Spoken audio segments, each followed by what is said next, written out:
जो रब के नेक बंदे हैं वो क्या क्या देख लेते हैं। ज़मीं पे बैठकर अर्शे मौला देख लेते हैं, ज़मीं पे बैठकर अर्शे मौला देख लेते हैं। और हमारे गौसे आज़म ऐसे दुनिया देख लेते हैं, हमारे गौसे आज़म ऐसे दुनिया देख लेते हैं कि जैसे हाथ पे राई का दाना देख लेते हैं, कि जैसे हाथ पे राई का दाना देख लेते हैं। और मोहब्बत से जो चेहरा बाप माँ का देख लेते हैं, मोहब्बत से जो चेहरा बाप माँ का देख लेते हैं, बिना खर्चे के वो मक्का मदीना देख लेते हैं, बिना खर्चे के वो मक्का मदीना देख लेते हैं। तो 5 मिनट के लिए खतीब ज़ी वक़ार नशरे मसलक आला हज़रत मौलाना ग़ुलाम रब्बानी साहब अजमली तो मैं पेश करता हूँ, तशरीफ़ ला रहे हैं। ज़ोरदार नारों से इस्तक़बाल करें। नारे तकबीर, नारे रिसालत, नारे हैदरी, नारे गौसियत, मशरक़े आला हज़रत फैज़ान ख्वाजा गरीब नवाज, फैज़ान हुज़ूर साबिर पाक, फैज़ान हुज़ूर मखदूम सिमना,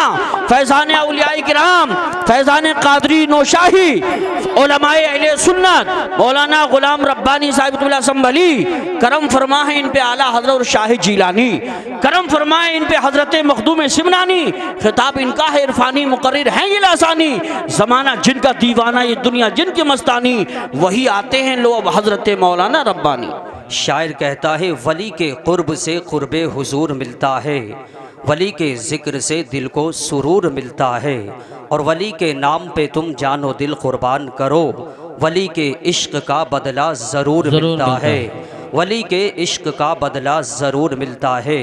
और आला हज़रत अज़ीमुल बरकत इमाम अहले सुन्नत फ़ाज़िल बरेलवी अलैहि रहमतु व रिज़वान फरमाते हैं, बंदा कादिर का भी कादिर भी है अब्दुल कादिर, सिर्र बातिन भी है ज़ाहिर भी है अब्दुल कादिर, मंबअ फैज़ भी है मजमअ अफ़ज़ाल भी है, महर इरफ़ा का मुनव्वर भी है अब्दुल कादिर, ज़ी तसर्रुफ़ भी है माज़ून भी मुख्तार भी है, कार आलम का मुदब्बिर भी है अब्दुल कादिर। आइए जी लगा कर के नबी और आले नबी की मुक़द्दस बारगाह में किस्मत को बनाने के लिए, गुनाहों को बख्शवाने के लिए, नेकियों में इजाफ़ा करने के लिए, अज़ाब क़ब्र से बचने के लिए, मैदान महशर में रसूल बावक़ार अहमद मुख्तार की क़ुरबत हासिल करने के लिए जी लगाकर नबी की बारगाह में दुरूद शरीफ का नजराना पेश कीजिए। अल्लाहुम्मा सल्लि अला सय्यदिना शफ़ीअना नबीना मौलाना मुहम्मदिन मअदिनिल जूद वल करम मंबइल इल्म वल हिल्म वल हिकम सलातन व सलामन अलैका या रसूलल्लाह या हबीबल्लाह सल्लल्लाहु अलैहि वसल्लम। उलमाए कराम का नूरानी काफ़िला मौजूद है। तमाम उलमाए कराम अपने नूरानी बयान से आप तमामी हज़रात के क़ुलूब व अज़हान को मुनव्वर व मुजल्ला फरमाएंगे। 5 मिनट का वक्त है, सिर्फ एक हदीस शरीफ सुनाना चाहता हूँ, ज़रा मोहब्बत से बोलिए या रसूल अल्लाह, और मोहब्बत से या रसूल अल्लाह। सुनिए, तिरमिज़ी शरीफ जिल्द सानी पेज नंबर 290, बाबू माजा फित तस्बीह हदीस नंबर 28 सतर नंबर 4-5। क़ालन नबिय्यु सल्लल्लाहु अलैहि वसल्लम अत-तस्बीहु निस्फुल मीज़ान अत-तकबीरु यमलउहु अल्हम्दुलिल्लाहि यमलउहु मा बैनस समाई वल अर्ज़ औ कमा क़ाला रसूलुल्लाहि सल्लल्लाहु अलैहि वसल्लम। हमारे नबी फरमाते हैं, हदीस का तर्जमा करने से पहले आला हज़रत की किताब है, किताब का नाम है अहसनुल विआ लि आदाबि दुआ। आला हज़रत उस किताब में लिखते हैं 44 जगहों पर, कितनी जगहों पर सारे बोले, 44 जगहों पर दुआएं कबूल होती है। उन 44 जगहों में से एक जगह ऐसी है कि उस जगह पर सबसे ज़्यादा दुआएं कबूल होती है। उस जगह का जिक्र कुरान शरीफ में भी है, उस जगह का जिक्र हदीस शरीफ में भी है। वो जगह है कौन सी कि जहाँ सबसे ज़्यादा दुआएं कबूल होती है। इंशाअल्लाह कुरान शरीफ के हवाले से मैं बताऊँगा कि वो जगह है कौन सी जहाँ सबसे ज़्यादा दुआएं कबूल होती है। तो हमारे नबी फरमाते हैं कि खुदा का बंदा मोहब्बत से सुबहान अल्लाह कहता है। क्या कहता है? सारे लोग बोलिए, सुबहान अल्लाह कहता है। तो अल्लाह ताला उस बंदे को इतना सवाब अता करता है कि जिससे तराजू का आधा पल्ला भर जाता है। क्या भर जाता है? तराजू का आधा पल्ला। तराजू आप सब लोगों ने देखा होगा, लेकिन जिस तराजू को आपने देखा वो तराजू नहीं, अल्लाह का तराजू। उस तराजू का इनकार करने वाला आदमी काफिर हो जाएगा। इसलिए कि अल्लाह कुरान शरीफ के पारा 17 सूरह अंबिया रुकू नंबर 4 आयत नंबर 47 में खुदा फरमाता है वनज़उल मवाज़ीनल क़िस्त लियौमिल क़ियामा। खुदा फरमाता है कि जब क़यामत का दिन होगा तो हम इंसाफ का तराजू रखेंगे। जाएंगे जिस पर हमारे और आपके आमाल तौले जाएंगे। क्या तौले जाएंगे? आमाल तौले जाएंगे। वो तराजू होगा कहाँ? वो तराजू होगा कितना बड़ा? तो हज़रत अब्दुल्लाह फरमाते हैं अन्ना मीज़ान रब्बल आलमीन यस्तक़बिलु बिहिल अर्श, अल्लाह का तराजू अर्श आज़म की दाहिनी जानिब होगा। एक पल्ला होगा जन्नत की तरफ, एक पल्ला होगा जहन्नम की तरफ। और तराजू का एक पल्ला कितना बड़ा है? तो हज़रत अब्दुल्लाह फरमाते हैं लौ वुदिअतिस समावातु वल अर्द, तराजू का एक पल्ला इतना बड़ा है कि सातों तबक ज़मीन और सातों तबक आसमान और जो कुछ ज़मीन और आसमान के बीच में है, ज़मीन और आसमान के बीच में क्या है? America, Germany, Japan, Holland, Mauritius, Malaysia, Sri Lanka, Australia, Zimbabwe, चीन, नेपाल, बांग्लादेश, भूटान, हिंदुस्तान, पाकिस्तान, तुर्किस्तान, अफगानिस्तान, कजाकिस्तान, सबको उठा करके तराजू के एक पल्ले में रख दिया जाए तब भी वो तराजू का पल्ला ना भरे। अल्लाह अकबर! इतना बड़ा तराजू का पल्ला जो सातों तबक ज़मीन से न भरे, सातों तबक आसमान से न भरे, फिर वो तराजू का पल्ला भरेगा कैसे? तो हमारे नबी फरमाते हैं कि खुदा का बंदा जब मोहब्बत से सुभान अल्लाह कहता है, अल्लाह की तस्बीह बयान करता है, तो अल्लाह ताला उस बंदे को इतना सवाब अता करता है कि उस जिससे तराजू का आधा पल्ला ही भर जाता है। सुभान अल्लाह! तराजू का आधा पल्ला भर जाता है। आप अपने तराजू के पल्ले को भरते रहिए, मोहब्बत से बोलिए सुभान अल्लाह। सुनिए सबसे ज़्यादा दुआएं कहाँ कबूल होती है?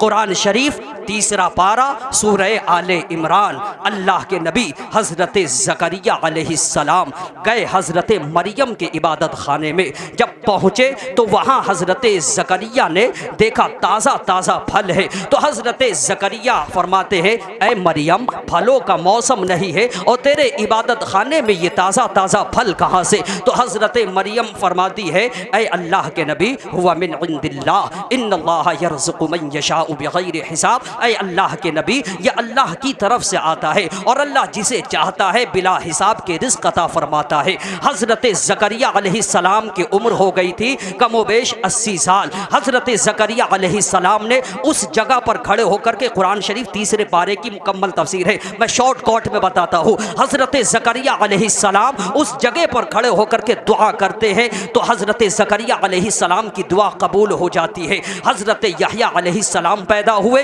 जिनका मज़ार शरीफ दमिश्क के जामे मस्जिद के बीचों बीच में है। तो ये कुरान के हवाले से अब तवज्जो करें हज़रात, एक मुस्लिम शरीफ की हदीस है। एक शख्स था कौम बनी इसराइल में जिसने 99 को कत्ल किया था। कितने को? 99 को कत्ल किया। एक पढ़े लिखे पादरी के पास, जाहिल पादरी के पास गया और जाने के बाद कहता है कि मैं तौबा करना चाहता हूँ, मेरी तौबा कबूल होगी। तो उस पादरी ने कहा ये बताओ तुमने गुनाह क्या किया है? तो उसने कहा मैं 99 का कातिल हूँ। उस कम पढ़े लिखे जाहिल पादरी ने कहा कि 99 का कातिल और तौबा करने के लिए आए हो, तुम्हारी तौबा कबूल नहीं होगी। लेकिन उसने कहा कि अच्छा मेरी तौबा कबूल नहीं होगी तो तुम जिंदा रह के क्या करोगे? उसने उसे भी कत्ल कर दिया, पूरे 100 इंसान का कातिल हो गया। लेकिन एक पढ़े लिखे पादरी के पास गया और जाने के बाद कहता है कि मुझे तौबा करनी है। तो उस पादरी ने कहा कि गुनाहों के ढेर ज़मीन से आसमान तक लग जाए और बंदा अगर सच्ची तौबा कर लेता है तो अल्लाह उसके गुनाहों को माफ़ कर देता है। लेकिन उस पादरी ने कहा ए शख्स अगर चाहता है कि तुम्हारी तौबा जल्दी कबूल हो, तुम्हारी दुआ जल्दी कबूल हो, तो यहाँ क्या देखता है? फला बस्ती में चला जा, वहाँ अल्लाह के महबूब बंदे रहते हैं, अगर वहाँ जाकर के तुम दुआ करोगे तो तुम्हारी दुआ कबूल हो जाएगी। वो शख्स चला उस अल्लाह के महबूब बंदे की तरफ, जाते जाते रास्ते में ही इंतकाल कर जाता है, रास्ते में ही मर जाता है। आ जाते हैं रहमत के फरिश्ते और अजाब के फरिश्ते। अजाब के फरिश्ते कहते हैं मैं ले जाकर के जहन्नम में डालूंगा, रहमत के फरिश्ते कहते नहीं मैं लेकर के जाऊंगा। दोनों फरिश्तों में बहस होती है। अल्लाह फरमाता है ऐ मेरे फरिश्तों बहस मत करो, फैसला मैं करूंगा। ज़मीन को नापो, अगर मेरे महबूब बंदे के करीब है तो रहमत के फरिश्ते तुम ले जाओ, और अगर मेरे अपने दर से करीब है तो अजाब के फरिश्तों तुम ले जाओ। जब ज़मीन को नापा गया तो एक बालिश अल्लाह के महबूब बंदे के करीब हो गया था। तो अल्लाह ने फरमाया ऐ अजाब के फरिश्तों छोड़ दो, रहमत के फरिश्तों तुम ले जाओ। तवज्जो करना हजरात, ये मुस्लिम शरीफ की हदीस है। मुस्लिम शरीफ के जिल्द सानी के 3 पेज नंबर 369 पर है। अल्लाह के महबूब फरिश्ते ले जाते हैं, तवज्जो करना, देखो महबूब के दर पे अभी पहुंचा नहीं और रास्ते में तौबा कबूल। ख्वाजा तो महबूबों के महबूब है, अजमेर चले जाओ, मज़ार से 4 हाथ दूर रहो, फातिहा पढ़ो, साहिबे मज़ार से कहो आप भी लब हिला दो, इसलिए कि अल्लाह ताला फरमाता है इन सअलनी लऊतियन्नहु, अगर मेरा महबूब बंदा तुम्हारे लिए कुछ मांग ले तो अल्लाह अता कर देता है। मज़ारों पर दुआएं ज़्यादा कबूल हो जाती है, मस्जिदों में दुआएं कबूल होती है। मस्जिद को खाने खुदा कहते हैं और साहिबे मज़ार को महबूब खुदा कहते हैं, इसलिए मज़ार से 4 हाथ दूर रहनी चाहिए, फातिहा पढ़नी चाहिए और साहिबे मज़ार के वसीले से दुआ करनी चाहिए। अस्तगफिरुल्लाह रब्बी मिन कुल्लि ज़ंबि व अतूबु इलैह। अस्सलामु अलैकुम।